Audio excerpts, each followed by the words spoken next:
So next titration we'll follow is double indicator titration. तो double indicator titration हम लोग perform करते हैं for the mixture of sodium bicarbonate and sodium carbonate, और इसमें दो डिफरेंट इंडिकेटर्स यूज किए जाते हैं। टाइट्रेशन नॉर्मली, ये चूंकि बेसिक सॉल्यूशन है तो इसका टाइट्रेशन करा जाता है अगेंस्ट एन एसिड। नॉर्मली इस प्रोसेस में HCl सिलेक्ट करते हैं, और यहाँ दो इंडिकेटर सिलेक्ट किए जाते हैं, एक फिनोल्फिन एंड एक methyl orange. So this is the titration performed for the mixture of sodium bicarbonate and sodium carbonate using two different indicators in different titrations against an acid, that is HCl, and indicators used are phenolphthalein and methyl orange. अब इन दोनों indicators के आपको function मालूम होने चाहिए। जब हम phenolphthalein indicator use करते हैं तो फिनोल्फथालीन इंडिकेटर की प्रॉपर्टी क्या होती है कि अपना कलर चेंज तभी शो कर देगा जब हमारा सोडियम कार्बोनेट सोडियम बाइकार्बोनेट में कन्वर्ट हो जाएगा। वेयर एज दूसरा इंडिकेटर जो हम लोग यूज कर रहे हैं मिथाइल ऑरेंज, इसकी प्रॉपर्टी क्या होती है कि जो मिथाइल ऑरेंज इंडिकेटर है हमारे पास, मिथाइल ऑरेंज इंडिकेटर अपना कलर चेंज शो तब करेगा जब सोडियम कार्बोनेट और सोडियम बाइकार्बोनेट को पूरा न्यूट्रलाइज करा के कार्बोनिक एसिड या बेटा 2 से वाटर एंड CO2 में कन्वर्ट कर देते हैं। तो हमारे टाइट्रेशन में अगर फिनोल्फथालीन इंडिकेटर यूज कर रहे हैं और कलर चेंज हो गया तो इससे पता चलेगा कि पूरा सोडियम कार्बोनेट सोडियम बाइकार्बोनेट में कन्वर्ट हुआ है। और अगर हम यही टाइट्रेशन मिथाइल ऑरेंज से परफॉर्म करा रहे हैं तो हमारा अगर कलर चेंज नोटिस में आ रहा है तो हमें पता चलेगा कि हमारा जो सब्सटेंस है वो कार्बोनिक एसिड, सोडियम बाइकार्बोनेट और सोडियम कार्बोनेट दोनों कार्बोनिक एसिड या बेटा 2 से वाटर एंड CO2 में कन्वर्ट हो गया है। ठीक है, क्लियर? तो अब देखो, अगर हम टाइट्रेशन की इक्वेशंस देखें तो तीन इक्वेशंस काम करेंगे, एक सोडियम कार्बोनेट, एक सोडियम बाइकार्बोनेट। ठीक है, तो अब यहाँ ध्यान देना है थोड़ा आपको कि ये जो सोडियम बाइकार्बोनेट लिख रहे हैं ये वो वाला सोडियम बाइकार्बोनेट है जो सोडियम कार्बोनेट से रिएक्ट होने के बाद बन रहा है, और जो दूसरा सोडियम बाइकार्बोनेट नीचे लिखा हुआ है वो इंडिपेंडेंटली पहले से गिवन है। तो there are two different things. तो अब देखो, अगर इसको आपको पहले कॉन्सेप्ट से समझाऊं तो हम लोग नॉर्मली इस सवाल को मिली मोल से करते हैं, although it is a question of stoichiometry but we prefer to solve through millimoles. उसका एडवांटेज है क्योंकि नॉर्मली ये क्वेश्चन बहुत लेंथी होता है सॉल्व करने के लिए। अब ऑब्जेक्टिव फॉर्मेट क्वेश्चन में आपको अगर इसको सॉल्व करना है तो टाइम बाउंड लिमिट में करना है, तो उसका शॉर्टकट टेक्निक यही है, let go through with millimoles. अभी मैं आपको सिखा रहा हूँ, उसको स्टेप बाय स्टेप अलग अलग केस में सिखा दूंगा।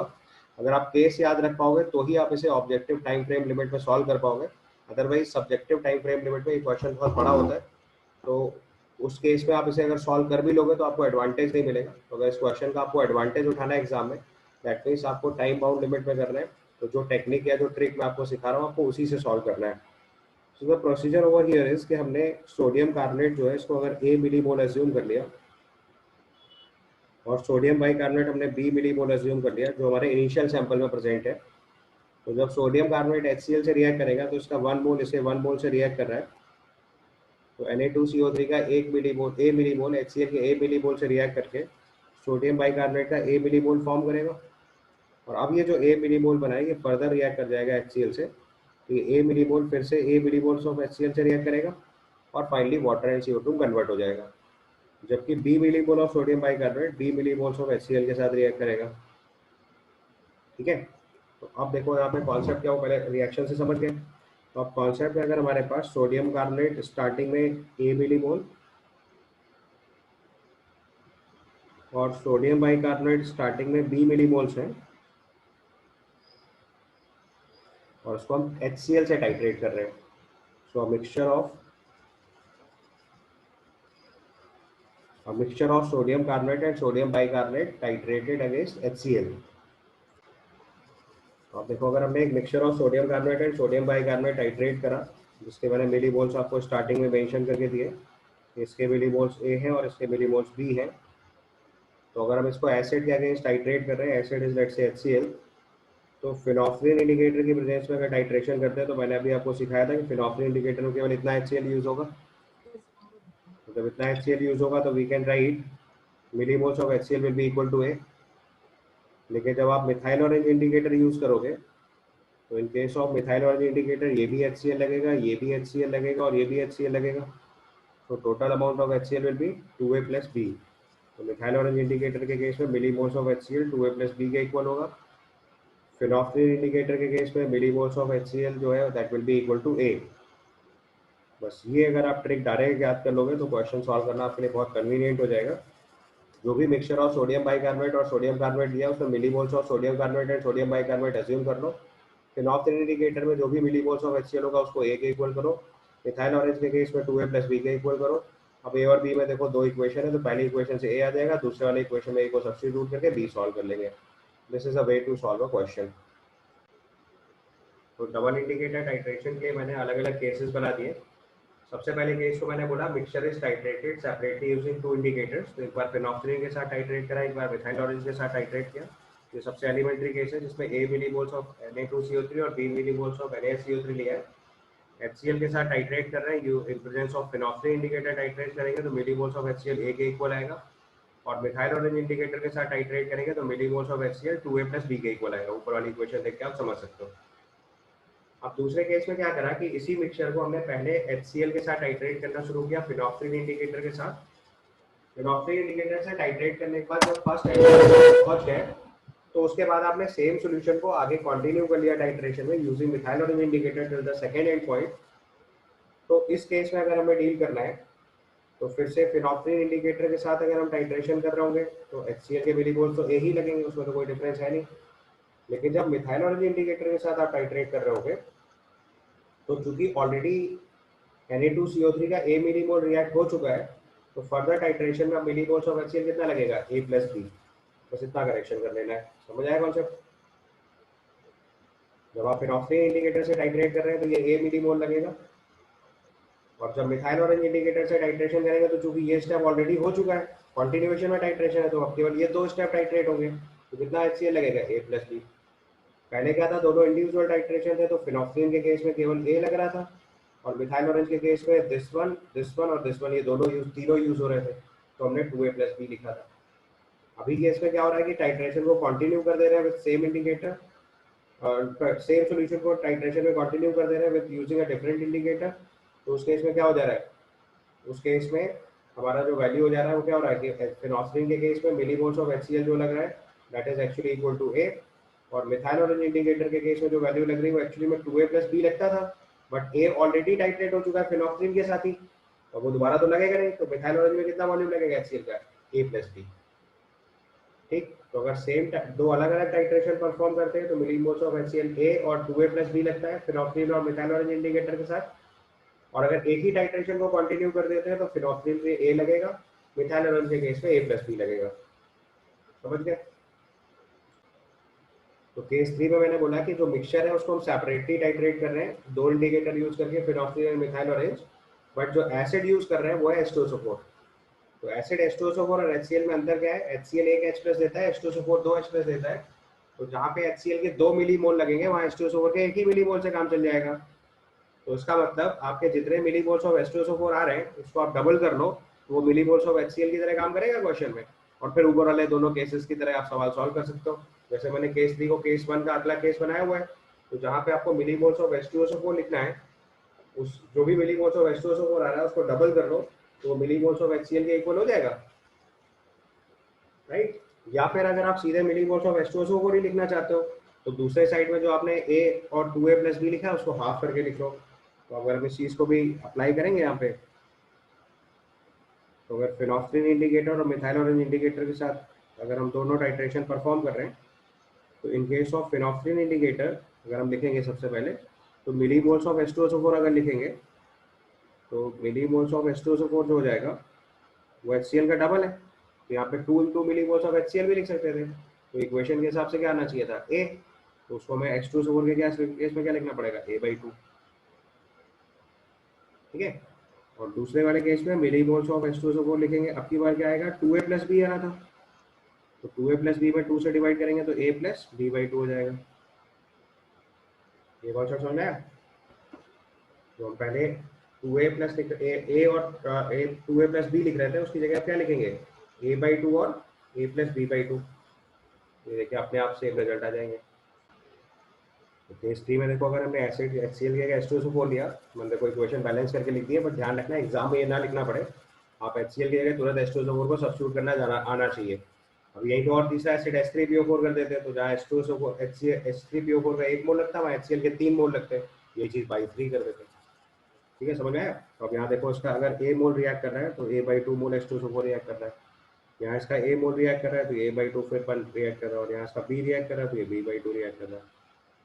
समझ आई बात? तो जब आप फिनॉक्सिलिन के साथ यूज कर रहे होंगे तो फिनॉक्सिलिन के केस में केवल इतना पार्ट ऐड करेंगे, तो देखो A/2 लिख दिया। मिथाइल ऑरेंज के केस में ये भी लेंगे, ये भी लेंगे और ये भी लेंगे, ये देखो A+B/2 बन गया। समझ गए? तो केस 4 में हमने क्या करा कि हमने मिक्सचर ऑफ NaOH, NaHCO3 और Na2CO3 ले लिया। अब देखो बेसिकली 3 वेरिएबल हो गए हमारे लिए, NaOH, NaHCO3, Na2CO3 3 सब्सटेंस हो गए। तो क्वेश्चन में पहले ही एक इन्फॉर्मेशन गिवन होगी टोटल मास, जिससे एक इक्वेशन यहाँ से बनेगी, 2 इक्वेशन टाइट्रेशन से बनाएंगे, तो टोटल 3 इक्वेशन 3 वेरिएबल का क्वेश्चन हो जाएगा और सॉल्व हो जाएगा। तो इसको मिक्सचर को हम लोग टाइट्रेट कर रहे हैं separately using 2 different indicators with HCl। H2SO4 से भी कर सकते हैं, तो अपने आप इसको केस 2 3 के साथ इसको इंटीग्रेट कर लेंगे। तो Na2CO3 में देखो हमने A मिलीमोल लिए, NaCO3 के B मिलीमोल लिए और NaOH के C मिलीमोल मान लो, जो पहले से ही था। तो Na2CO3 का A मिलीमोल HCl के A मिलीमोल से रिएक्ट करेगा, वही सेम एज अबव। फिर NaCO3 जो बना A मिलीमोल, वो आगे रिएक्ट करेगा, फिर से A मिलीमोल ऑफ HCl लगेगा। NaCO3 जो यूज हुआ उसके B मिलीमोल्स थे, तो ये B मिलीमोल ऑफ HCl से रिएक्ट करेगा। और अब तीसरा सब्सटेंस देखो NaOH आ गया, उसके C मिलीमोल से रिएक्शन हो जाएगी। तो जब फिनॉक्सिलिन इंडिकेटर यूज करेंगे, तो फिनॉक्सिलिन इंडिकेटर में कौन कौन से 2 सब्सटेंस रिएक्ट करेंगे, एक ये वाला पार्ट लगेगा और एक NaOH वाला पार्ट लगेगा। और जब मिथाइल ऑरेंज इंडिकेटर यूज करेंगे, तो ये भी पार्ट लगेगा, ये भी पार्ट लगेगा, ये भी पार्ट लगेगा और ये भी पार्ट लगेगा। तो फिनॉक्सिलिन के केस में इक्वेशन होगी millimoles of HCl is equal to A+C, और मिथाइल ऑरेंज के केस में इक्वेशन क्या हो जाएगी, 2A + B+C। और एक इक्वेशन हम इसके टोटल मास से बना लेंगे, तो 3 इक्वेशन 3 वेरिएबल का केस हो जाएगा, फर्दर सॉल्व कर लेंगे। तो यहाँ पे देखो फिनॉक्सिलिन इंडिकेटर के साथ जो मिलीमोल्स ऑफ HCl लगेगा दैट विल बी A+C, और मिथाइल ऑरेंज इंडिकेटर के साथ जो अप्लाई होगा that will be 2A + B+C। अभी देखो A B C 3 वेरिएबल है, 2 इक्वेशन होंगे और एक इक्वेशन टोटल मास के साथ लिख लो। तो मिलीमोल्स अगर A है, मोलर मास 106 है, और मोल्स में कन्वर्ट करने के लिए इंटू 10⁻³ और कर लेंगे, तो अभी लास्ट में ब्रैकेट में एक साथ लिख दूंगा। तो millimoles into molar mass plus B का मोलर मास 84, C का मोलर मास 40, और ये सब मिलीमोल्स है इसलिए इंटू 10⁻³ और कर लो, तो मोल्स हो गए। मोल्स इंटू मास से ही मास आ गया और ये टोटल मास W के इक्वल कर देंगे। अब देखो 3 इक्वेशन 3 वेरिएबल का केस हो गया, तो ये क्वेश्चन इजीली सॉल्व हो जाएगा। क्वेश्चन में बस आपको ध्यान ये देना है कि जो मैं ये इक्वेशन लिख के अभी आपको बात समझा रहा हूँ, एग्जामिनेशन में आपको ये बात ना लिखनी पड़े। एग्जाम में आपको ये डायरेक्ट तीनों इक्वेशन लिखते बन जाएगी, तो आप क्वेश्चन सॉल्व कर ले जाओगे। Otherwise objective time frame limit में अगर आप इतनी सारी इक्वेशन लिख के सवाल सॉल्व करेंगे, तो फिर उसको करने का कोई खास फायदा नहीं है। इसलिए केसेस के केस में सवाल याद रखना है, ताकि आप जल्दी कर पाओ। उसके बाद केस 5 मैंने देखो आपको बताया कि हमारे पास 3 सब्सटेंस हो गए आपके पास, फिर से Na2CO3, NaHCO3 और एक इनर्ट इम्प्योरिटी ले लिया। टोटल मास अभी भी हमारे पास W ग्राम है, और हम इसको HCl से टाइट्रेट कर रहे हैं, सो टोटल मास फिर से W ग्राम। और 2 इंडिकेटर फिनॉक्सिलिन और मिथाइल ऑरेंज यूज करके हम HCl के साथ टाइट्रेट कर रहे हैं। तो फिनॉक्सिलिन इंडिकेटर के केस में आप देखो फिर से Na2CO3 NaCO3 एसिड से रिएक्ट करेगा, इनर्ट इम्प्योरिटी तो रिएक्ट करेगी नहीं। तो फिनॉक्सिलिन इंडिकेटर में मिलीमोल्स ऑफ HCl एक इक्वल हो जाएगा। मिथाइल ऑरेंज के केस में 2A + B हो जाएगा, जस्ट लाइक केस 1। अब टोटल मास आपको पता है, तो उसमें से मास ऑफ NaHCO3 और Na2CO3 सब्ट्रैक्ट कर दो। तो W में से अगर ये मास ऑफ NaHCO3 और Na2CO3 सब्ट्रैक्ट करा, तो मोल्स इंटू मोलर मास किया है। A और B हमने मिली मोल्स अज्यूम किया, इसलिए 10⁻³ मल्टीप्लाई कर दिया, तो मोल्स बन गए। तो यहाँ से मास ऑफ इनर्ट इम्प्योरिटी निकल आएगा। तो दीज आर टिपिकली 5 केसेस जिससे हम अलग अलग डबल इंडिकेटर टाइट्रेशन को सॉल्व करेंगे। अब ऐसा हो सकता है कि कोई 2 केसेस मिक्स कर दिया, जैसे केस नंबर 2 को 4 और 5 के साथ मिक्स कर दिया, एसिड HCl जगह H2SO4 ले लिया, तो अकॉर्डिंगली जो मॉडिफिकेशंस करने होंगे इक्वेशन में वो आपको करना है। इस क्वेश्चन को टाइम बाउंड लिमिट में करने का एक ही तरीका है कि आप डायरेक्ट इक्वेशन लिखने की स्टेट में होने चाहिए, इसलिए इसको थॉरोली रिवाइज करके समझ लेना है, ताकि आप डायरेक्ट इक्वेशन लिख पाओ। इसलिए मैंने आपको सारी बात केसेस में सिखा दी है। अब इसके कुछ क्वेश्चन है, उनको प्रैक्टिस कर लेंगे, तो आपको एक पूरा concept.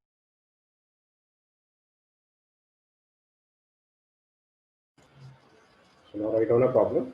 100 ml of solution of NaOH and Na2CO3 was first titrated with N/10 HCl in presence of HPH, that is phenolphthalein. 17.5 ml is required to end point. After this, methyl orange was added and 2.5 ml of same HCl is required. The amount of NaOH in the mixture. तो देखो double indicator का standard question है, but इसमें देखना है case 2 workout कर रहा है। मतलब पहले हमने फिनॉक्सिलिन इंडिकेटर के साथ टाइट्रेट करा HCl को, और फिर देखो टाइट्रेशन कंटिन्यू कर दिया। After this methyl orange is added up, और फिर फर्दर 2.5 मोल्स ऑफ HCl लगेगा, राइट। अब क्वेश्चन में देखो एक और मॉडिफिकेशन है, वी हैव टेकन Na2CO3 और NaCO3 की जगह NaOH और Na2CO3 ले रखा है। So that means case number 4 plus 2 को मर्ज करके क्वेश्चन हमें ट्रीट करना है, right. So let us start. सबसे पहले हमने क्या करा, हमने number of moles of NaOH को C एज्यूम कर लिया, मिली मोल्स ऑफ Na2CO3 को A एज्यूम कर लिया, स्टैंडर्ड प्रोटोकॉल। फिनॉक्सिल इंडिकेटर में जब टाइट्रेट करेंगे HCl के साथ तो NaOH पूरा टाइट्रेट होगा और Na2CO3 का हाफ टाइट्रेशन होगा, मतलब it will be equal to A+C। और जब मिथाइल ऑरेंज इंडिकेटर के साथ टाइट्रेट करेंगे तो NaOH पूरा कंज्यूम हो चुका है क्योंकि सक्सेशन में टाइट्रेशन है, तो Na2CO3 का जो बचा हुआ हाफ है वो NaCO3 जो बना था वो टाइट्रेट हो जाएगा, तो A मिलीमोल्स ऑफ HCl लगेंगे। So if you apply the two equations, तो पहले इक्वेशन में मिलीमोल्स ऑफ HCl जो है वो A+C के इक्वल कर लें, और दूसरे इक्वेशन में मिलीमोल्स ऑफ HCl को A के इक्वल कर रहे हैं। Two equation two variable, we can solve. A की वैल्यू 0.25, B की C की वैल्यू 1.5। हमसे अमाउंट ऑफ NaOH पूछा गया था, अमाउंट ऑफ NaOH मिलीमोल्स आ गए 1.5 इंटू 10⁻³ मोल्स, 40 से मल्टीप्लाई करें, मास है 0.06 ग्राम। क्लियर, ठीक है। Right another question. It's given 1 gram of sample of calcium carbonate was strongly heated. 1 gram of sample of calcium carbonate was strongly heated and the CO2 liberated was absorbed in 100 ml of 0.5 m NaOH solution. Assuming 90% purity of the sample, how many ml of 0.5 m HCl would be required to react with the resulting solution to reach the end point in presence of phenolphthalein? तो ध्यान से देखो, हमें phenolphthalein indicator का titration करना है, मतलब यहाँ पे Na2CO3 जैसे NaCO3 में कन्वर्ट होगा कलर चेंज आ जाएगा।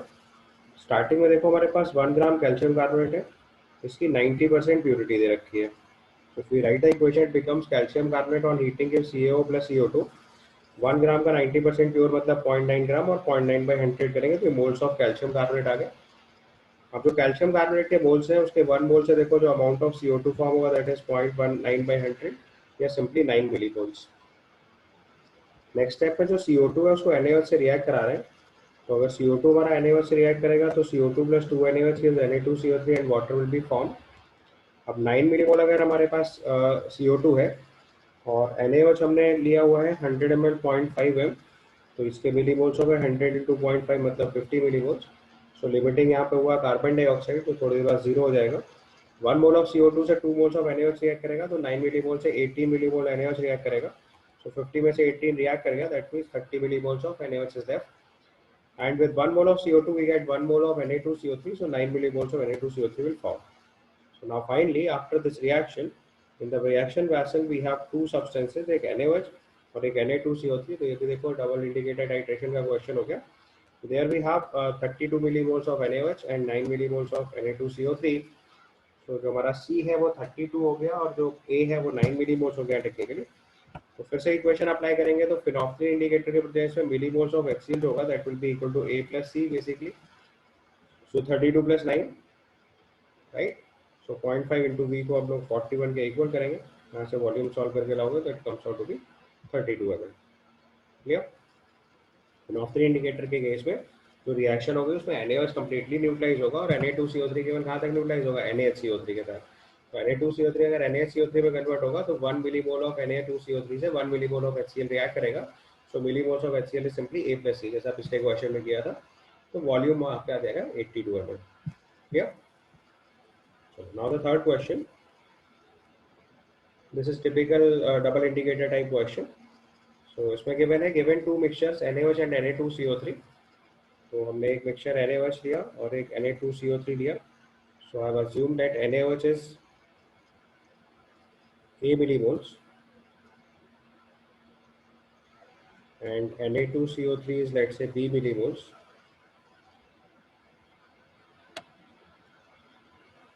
In the first sample, ठीक है, right? While in the second sample, if I'll assume NaHCO3 as C millimoles and Na2CO3 as D millimoles, right? Now the question says 100 ml of mixture 1 required W and X ml of 1 m HCl in a separate titration using phenolphthalein and methyl orange indicator। यानी पहला case जो है वो case number 4 से match कर रहा है जिसमें NaOH और Na2CO3 को टाइट्रेट कर रहे हैं। After that, given the second mixture requires Y and Z ml of NaCl solution for the separate titration using same indicators. तो phenolphthalein और methyl orange इंडिकेटर यूज करके हमने सेकेंड वाले मिक्सचर को भी टाइट्रेट करा, तो उसमें वॉल्यूम जो रिक्वायर्ड है that is Y and Z। तो ये अपना केस 1 हो गया। ठीक है, अभी क्वेश्चन में देखो हमें मैचिंग करना है, जिसमें बेसिकली सबस्ट्रेट की मोलारिटी रिलेट करनी है। तो आप आसानी से देख सकते हो कि अगर हमें मोलारिटी निकालनी है तो it is number of moles per litre of solution लिखते हैं। हमने मिली मोल्स अज्यूम किया है और वॉल्यूम देखो सैंपल का 100 ml दिया हुआ है, तो यानी कि जो मिली मोल्स आएंगे उसको बाद में 100 से डिवाइड कर देंगे, तो हमारा डायरेक्टली जो है कॉन्सेंट्रेशन आ जाएगी। मतलब बेसिकली हमें ABCD कैलकुलेट कर रहे हैं। सबसे पहले वाले केस में जब हमने फिनॉल्फ्थालीन इंडिकेटर यूज किया हुआ है फर्स्ट इक्वेशन, तो अगर हम फिनॉल्फ्थालीन इंडिकेटर यूज कर रहे हैं तो उसके केस में टाइट्रेशन जब होगा तो NaOH पूरा कंज्यूम होगा, Na2CO3 हाफ कंज्यूम होगा। So if we write one by one phenolphthalein and methyl indicator reactions. So for first sample, if we go on solving, तो first sample के केस में phenolphthalein indicator जब use करेंगे तो millimoles of HCl जो हमारे लिए आएगा सॉल्व होके, that must be equal to, it is NaOH and Na2CO3, so it should be equal to A plus B. And when methyl orange indicator is used, it will be A plus 2B. NaOH पूरा neutralise होगा और Na2CO3 के double moles of HCl लगेंगे। So in the question it's given that the volume used of NaOH HCl is x W and x respectively। हमारी पहली equation बनेगी A plus B is equal to W, molarity 1 है तो कोई difference ही नहीं है। दूसरी इक्वेशन हम लोग जो लिखेंगे that will B A plus 2B is equal to x। यहाँ से अगर हम इक्वेशंस को सब्ट्रैक्ट कर रहे हैं तो B की वैल्यू देखिए सर्टेनली x माइनस W आ जाएगी, और यहाँ से वैल्यू ऑफ A जैसे ही निकालेंगे हम लोग, तो B की वैल्यू हमारी x माइनस W आई, तो की वैल्यू आ जाएगी 2W माइनस एक्स। ठीक है, तो अब अगर हम यहाँ से कॉन्सेंट्रेशन लिखें इस केस में, तो NaOH की कॉन्सेंट्रेशन हमारे लिए हो जाएगी 2W minus x into 10⁻⁻², because 100 ml से डिवाइड करना है दिस मच m। और यही अगर Na2CO3 के लिए कैलकुलेट करेंगे तो आ जाएगा x minus W into 10⁻⁻²। Right, तो अगर ऑप्शन के हिसाब से मैच कराएं तो सबसे पहले मिक्सचर 1 में Na2CO3 मिक्सचर मैच कराना है, तो इसका आंसर हो गया S। और NaOH इन मिक्सचर 1 को मैच कराएंगे तो 2W माइनस एक्स, मतलब इसका आंसर हो गया P। दो पार्ट सॉल्व हो गए। अगले पार्ट के लिए देखो, अगर हम फिर से प्रोसीड करें तो हमारे पास केस नंबर 2 में फिर से फिनॉल्फ्थालीन और मिथाइल ऑयल यूज कर रहे हैं। अब की बार हमारे पास मिक्सचर में दो सब्सटेंस है NaHCO3 Na2CO3। तो फिर से देखो मिलीमोल्स ऑफ HCl जो पहले केस में अप्लाई होगा फिनॉल्फ्थालीन इंडिकेटर के साथ, that will be simply equal to D। और जब आप मिथाइल ऑरेंज के साथ यूज करेंगे तो it will B C plus 2D। तो फिर से देखो अपनी इक्वेशन के हिसाब से देखेंगे तो अब जो वॉल्यूम ऑफ HCl लग रहा है that is Y and Z। तो नेक्स्ट इक्वेशन के हिसाब से D की वैल्यू हो गई Y और C प्लस 2D की वैल्यू हो गई Z। तो यहाँ से अगर हम वैल्यू ऑफ C निकालेंगे तो आ जाएगा Z माइनस 2Y। तो कॉन्सेंट्रेशन ऑफ NaHCO3 अगर रिपोर्ट करोगे तो concentration of NaHCO3 will become Z minus 2Y into 10⁻⁻²। और कॉन्सेंट्रेशन ऑफ Na2CO3 रिपोर्ट करेंगे की वैल्यू जाएगी Y इंटू 10⁻⁻²।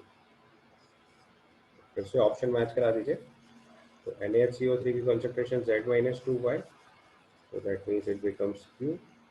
और Na2CO3 की concentration Y into 10⁻⁻4, that means R। इसका आंसर आ जाएगा ASBrCpDQ।